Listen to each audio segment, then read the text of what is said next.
Zoning એટલે શું? જો તમે શહેરમાં રહેતા હોય તો ઘણીવાર આ શબ્દનો વારંવાર તમે સાંભળતા આવતા હોય છે. તો હું એડવોકેટ વાસર માલિકિયા આજે જણાવી દઈએ કે ઝોનિંગ એટલે શું. ઝોનિંગ એટલે કે રહેણાંકીય વિસ્તાર. જો તમે શહેરના અંદરનો ભાગ હોય તો R1 ઝોન આપવામાં આવશે. જો શહેરનો બહારનો ભાગ હોય એને R2 ઝોન આપવામાં આવશે.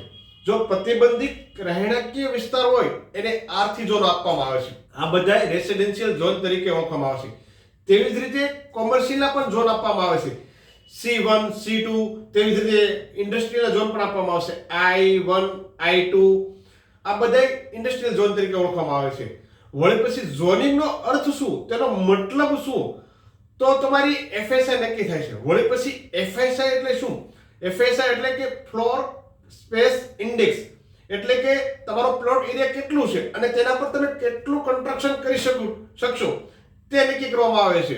જો R1 ઝોન હોય તો FSI થોડીક વધારે હોય અને R2 ઝોન હોય તો FSI થોડીક ઓછી હોય છે. જેમ કે પ્લોટ એરિયા જનરલી સુરતમાં 1.8 હોય છે તો પ્લોટ એરિયા એના ગુણ્યા 1.8 કન્સ્ટ્રક્શન કરવાનો હોય છે.